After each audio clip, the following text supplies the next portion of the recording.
Good evening students, this is Santosh Kumar Sinha and welcome to my channel that is called ज्ञान गुरु English. आज आपके सामने मैं नरेशन लेके आया हूँ that is called narration of exclamatory. इसके पहले वीडियो में मैं बताया था 4 तरह का नरेशन मैं बता चुका हूँ, narration of assertive sentence, interrogative sentence, imperative, optative, और आज आपका जो होने जा रहा है नरेशन ऑफ एक्सक्लेमेटरी सेंटेंस। यानी कि एक्सक्लेमेटरी सेंटेंस किसको बोलते हैं, इसका डेफिनेशन मैं यहाँ लिख दिया हूँ। Sentences having sudden and strong feelings, emotions and thoughts are called the exclamatory sentences. Once again, sentences having sudden and strong feelings, emotions and thoughts are called the exclamatory sentences. यानी कि जिस sentence में हम लोग का suddenly और strongly जो हम लोग फीलिंग को एक्सप्रेस करते हैं, जो भी होता है सडनली एंड स्ट्रांगली अपना फीलिंग्स को, अपना इमोशंस को और अपना थॉट्स को एक्सप्रेस करते हैं, so that type of sentence is called the exclamatory sentence. यानी कि जिस सेंटेंस में हम लोग अपना फीलिंग्स को, इमोशंस को और थॉट्स को सडनली और स्ट्रांगली एक्सप्रेस करते हैं, सामने वाले को व्यक्त करते हैं, उस तरह के सेंटेंस को हम लोग एक्सक्लेमेटरी सेंटेंस कहते हैं। और इसका नरेशन कैसे बनता है और इसका कुछ स्पेसिफिक रूल है, उसको आप ध्यान से देख लीजिए, then you will be highly benefited. अब कुछ क्वेश्चन है इससे रिगार्डिंग देखते हैं, फिर इसका रूल आपको मैं लिख दिया हूँ, उसको ठीक से देख लीजिएगा आप लोग। Now question number 1, he said to me, उसने मुझसे कहा, hurray India has won the match. यानी कि उसने मुझसे कहा, यानी कि सेंटेंस जो है ना खुशी का है, क्योंकि इंडिया मैच जीत चुका है तो उसने खुशी में हुर्रे शब्द बोला। तो he said to me hurray India has won the match. तो आपको पता है कि present perfect tense past perfect tense बन जाता है अगर आपका रिपोर्टिंग वर्ब पास्ट में रहेगा। तो यहाँ पर जो रिपोर्टिंग वर्ब है पास्ट में है, तो इसको देखते हुए इंडिया हैज की जगह India had won the match हो जाएगा। और जब बोला जा रहा है तो बोलने वाला बहुत ज्यादा खुश है, तो यहाँ पर उसका स्टेट ऑफ माइंड देखा जाएगा कि कितना हो खुश है। देखिए एक्सक्लेमेटरी सेंटेंस का नरेशन का 3 रूल होता है। Rule number 1, in the case of happiness, यदि सेंटेंस आपका खुशी का है, इसको ध्यान में रखिएगा। In the case of happiness we use either happily, gladly और जॉयफुली। अगर आपका सेंटेंस खुशी से रिलेटेड है तो हम लोग 3 चीज में से किसी एक का यूज करेंगे, या तो हैप्पीली या ग्लैडली या जॉयफुली, तीनों में से कोई एक, इन द केस ऑफ हैप्पीनेस।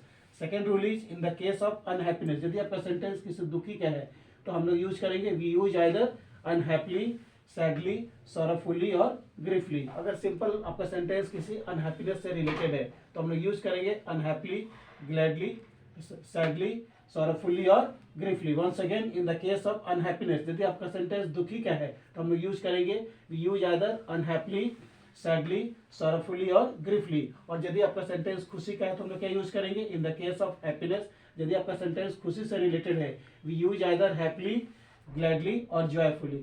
खुशी का रहेगा तो हैप्पीली, ग्लैडली और जॉयफुली, और अगर दुखी का रहेगा तो हम लोग क्या यूज करेंगे, सैडली, सॉरोफुली, ग्रीफली और सिंपली अनहैप्पीली का प्रयोग करेंगे।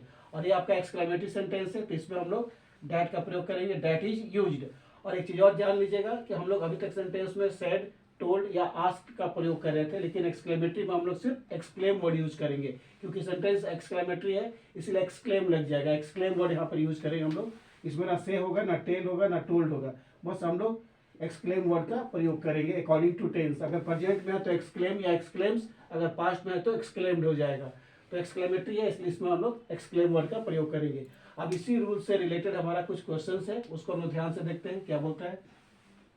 ही सेड टू मी, उसने मुझसे कहा, यहाँ रिपोर्टिंग पर पास्ट में, hurray India has won the match. यानी कि जब वो बोल रहा है तो उसका स्टेट ऑफ माइंड बिल्कुल खुश है, यानी कि खुशी से पूरा वो एक्साइटेड है। अब इसको हम कन्वर्ट करेंगे इनडायरेक्ट में, इसका आंसर हो गया he exclaimed me happily, exclaimed me happily, वो मुझे खुशी हो के एक्सक्लेम्ड किया that India had won the match. यहाँ India had won the match, यानी कि India has won the match किसमें बदल गया, India had won the match, यानी कि प्रेजेंट परफेक्ट टेंस और पास्ट परफेक्ट टेंस बन जाता है। Once again, he exclaimed me happily, उसने मुझे खुश होकर एक्सक्लेम्ड किया that India had won the match, कि भारत मैच जीत चुका था। यहाँ पर हम लोग क्या यूज कर दिए, एक्सक्लेम्ड वर्ड यूज कर दिए, क्योंकि यहाँ पर रिपोर्टिंग पर पास्ट में है। इसमें ना से होगा, ना टेल होगा, ना टोल्ड होगा, ना आस्क होगा, ना इंक्वायर होगा, ना वांट टू नो, कुछ भी नहीं होगा, बस अगर होगा तो एक्सक्लेम वर्ड होगा टेंस के अनुसार। अगर प्रेजेंट में है तो एक्सक्लेम या एक्सक्लेम्ड, और पास्ट में है तो एक्सक्लेम्ड हो जाएगा। प्रेजेंट में है तो एक्सक्लेम या एक्सक्लेम्स, या पास्ट में है तो एक्सक्लेम्ड हो जाएगा, भी टू लग जाएगा। ना question number 2, the boy said to his father, लड़का अपने फादर से बोला, यहाँ रिपोर्टिंग वर्ब पास्ट में है, हुर्रे, फिर यहाँ पर आगे खुशी वाला situation, I have achieved the target successfully, यानी कि जब लड़के ने अपने फादर से बोला तो उसका स्टेट ऑफ माइंड बिल्कुल एकदम खुश था। He was very much excited on achieving the target successfully. अब इसी बात को हम लोग इनडायरेक्ट में कन्वर्ट करेंगे। The boy exclaimed his father gladly या हैप्पीली, दो में से कोई एक। देखिए, the boy exclaimed his father gladly, लड़का खुश होकर अपने फादर को एक्सक्लेम किया that he had achieved the target successfully. हम आपको बता चुके हैं कि अगर सेंटेंस खुशी का रहेगा तो हम लोग क्या यूज करेंगे, हैप्पीली, ग्लैडली और जॉयफुली। अगर सेंटेंस दुखी का रहेगा तो हम लोग क्या यूज करेंगे, अगर सेंटेंस अनहैप्पीनेस का है तो हम लोग क्या यूज करेंगे, सैडली, सॉरोफुली, ग्रीफली और अनहैप्पीली का प्रयोग करेंगे।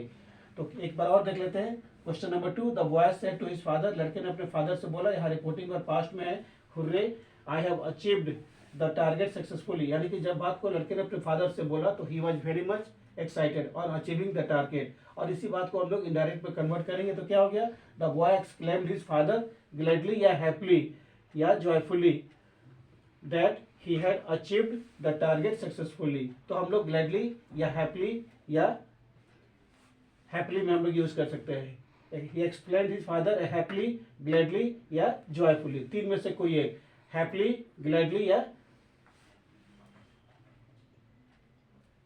सिंपल हैप्पीली, ग्लैडली और जॉयफुली का प्रयोग हम लोग करते हैं। तो चलिए देखते हैं कि हमारा क्वेश्चन नंबर 3 एक्सक्लेमेटरी से क्या बोलता है। चलिए देखते हैं कि हमारा अगला क्वेश्चन नरेशन से क्या बोलता है, यानी कि narration of exclamatory sentence. Now let's see what is narration of exclamatory sentence of question number 3। यहाँ पर एक्सक्लेमेटरी सेंटेंस का क्वेश्चन नंबर 3 क्या बोलता है, देखते हैं और उसका आंसर क्या है। She says to her mother, यहाँ रिपोर्टिंग पर प्रेजेंट में है। She says to her mother, oh he is leading a miserable life, वह एक मिजरेबल लाइफ जिंदगी जी रहा है, यानी कि वो अपने मम्मी से बोलती है। तो यहाँ पर रिपोर्टिंग वर्ब हम लोग का प्रेजेंट टेंस है, तो रिपोर्टेड स्पीच का जो वर्ब है ना वो भी प्रेजेंट टेंस में हो जाएगा। और दूसरी बात है कि सेंटेंस जो है ना दुखी का है, यानी कि जो लड़का है या जो पर्सन है वो मिजरेबल लाइफ जी रहा है, यानी कि दयनीय स्थिति जी रहा है। तो जब वो बोल रहा है ना तो उसका स्टेट ऑफ माइंड बिल्कुल ही दुख है उसके हालात को देख करके। अब इसी को हम लोग कन्वर्ट करेंगे इनडायरेक्ट स्पीच में। तो सी एक्सक्लेम्स हर मदर सैडली, वो अपनी मम्मी को दुखी होकर एक्सक्लेम करती है that he is leading a miserable life, वो अपनी मम्मी को दुखी होकर एक्सक्लेम करती है कि वह है दैनिक जिंदगी जी रहा है। यहाँ रिपोर्टिंग वर्ब प्रेजेंट में है, इसलिए यहाँ पर क्या हो गया, एक्सक्लेम्स हर मदर सैडली या अनहैप्पीली हम लोग बोल सकते हैं, सैडली है या अनहैप्पीली हम लोग बोल सकते हैं, दोनों में से कोई एक। Once again she exclaims her mother sadly और unhappily that he is leading a miserable life, वो अपनी मम्मी को एक्सक्लेम करती है बहुत दुख होकर के, तो लड़का जो है ना मिजरेबल लाइफ जी रहा है। तो अगर सेंटेंस खुशी कराएगा तो हम लोग हैप्पीली, ग्लैडली और जॉयफुली का यूज करेंगे, और सेंटेंस अगर दुखी कराएगा तो हम लोग अनहैप्पीली, सैडली, ग्रीफली और सॉरोफुली का प्रयोग करते हैं। फोर्थ में बोलता है the boy said to his friends, लड़का अपने फ्रेंड्स से बोला, यहाँ रिपोर्टिंग वर्ब पास्ट हो गया।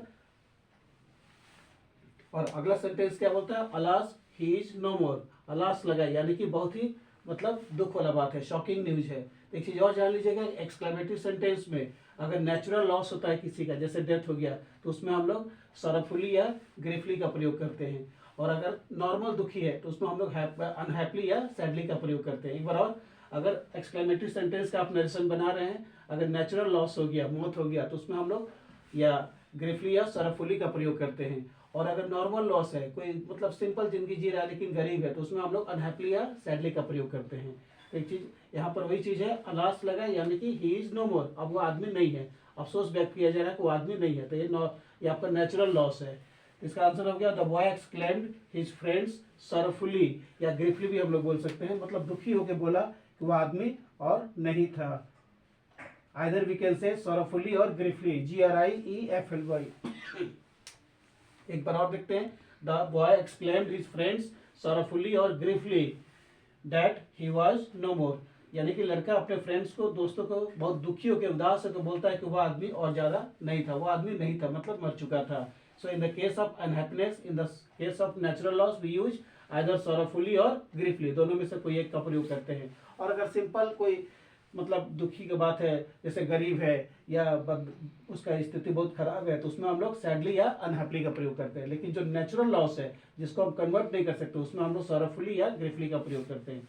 Now question number 5, the traveller said to the guide, ट्रेवलर ने गाइड से कहा, यहाँ रिपोर्टिंग पर पास्ट में है, तो इसको देख करके अगला सेंटेंस को हम लोग कन्वर्ट करेंगे। The traveller said to the guide, यात्री ने उस गाइड से कहा, वाओ व्हाट और लवली सीन इज दिस, यानी कि वाह क्या अच्छा सीन है। यहाँ पर जब बोला ना ट्रैवलर, तो उसका स्टेट ऑफ माइंड बहुत ज़्यादा खुश था, क्योंकि सीन बहुत ही लवली था। बोलने वाला का दिमाग बहुत ज़्यादा एक्साइटेड था, खुश था, क्योंकि सीन बहुत ज़्यादा लवली था। यानी कि लवली सीन को देख के उसके मुंह से क्या निकला, वाह। या हम लोग कभी कोई अच्छा चीज़ देखते हैं, कोई अच्छा बिल्डिंग, अच्छा फूल देखते हैं, तो वाह मुंह से निकलता है। तो इसमें बोलने वाला का स्टेट ऑफ माइंड क्या है, बहुत ज़्यादा खुश है। इसका आंसर होगा the traveller exclaimed the guide happily that it was a lovely scene. Once again, the traveler exclaimed the guide happily that it was a lovely scene. Traveller ने guide को खुशी होकर एक्सक्लेम किया कि वाह कितना अच्छा सीन था। यहाँ पर रिपोर्टिंग वर्ब पास्ट में है, इसलिए यहाँ पर एक्सक्लेम्ड हो गया। और यहाँ पर it was a lovely scene, यहाँ पर है it is a lovely scene, और what a lovely scene is this. यहाँ रिपोर्टिंग वर्ब पास्ट में है, इसलिए अगला वर्ब हमारा पास्ट हो गया। ना question number 6, he said to me, उसने मुझसे कहा। यहाँ पर फिर रिपोर्टिंग वर्ब पास्ट में आ गया हम लोग का। Oh it is extremely cold today, यानी कि आज बहुत ज़्यादा ठंडा है। एक्सट्रीमली कोल्ड टुडे यानी कि बहुत ज़्यादा ठंडा है। तो जब बोलने वाला जब बोल रहा है, तो उसका स्टेट ऑफ माइंड बिल्कुल ज़्यादा खुश नहीं है, दुखी है। इसका आंसर हो गया, he exclaimed me unhappily that it was extremely cold that day, यानी कि today becomes that day. In direct speech today becomes that day. हम आप लोग को चार्ट में बना के दिखला दिए थे कि अगर टुडे रहेगा तो उसको डैट डे या द सेम डे का प्रयोग करते हैं। अगर टुमारो रहेगा तो हम लोग नेक्स्ट डे या द फॉलोइंग डे या द डे आफ्टर का प्रयोग करते हैं। अगर हमारा यस्टरडे है तो क्या करते हैं हम लोग, the previous day, the last day और द डे बिफोर का प्रयोग करते हैं। और यहाँ टुडे है, इसलिए टुडे हमारा डैट डे में बन गया। एक बार और देखते हैं क्वेश्चन नंबर 6 क्या बोलता है। ही सेड टू मी, उसने मुझसे कहा, oh it is extremely cold today, आज बहुत ज़्यादा ठंडी है। इसका आंसर हो गया, exclaimed me unhappily that it was extremely cold that day, यानी कि टुडे बिकम्स दैट डे। तो चलिए देखते हैं कि हमारा अगला क्वेश्चन यानी कि क्वेश्चन नंबर 7 क्या है नरेशन का। चलिए देखते हैं कि हमारा अगला क्वेश्चन यानी कि एक्सक्लेमेटरी से क्वेश्चन नंबर 7, 8, 9, 10 क्या बोलता है। यानी कि हमारा जो कुछ अलग से क्वेश्चन है वो क्या क्या बोलता है। क्वेश्चन नंबर 7, 8, 9, 10 और सारा क्वेश्चन आपका एक्सक्लेमेटरी से है। तो देखते हैं क्वेश्चन नंबर 7 क्या बोलता है।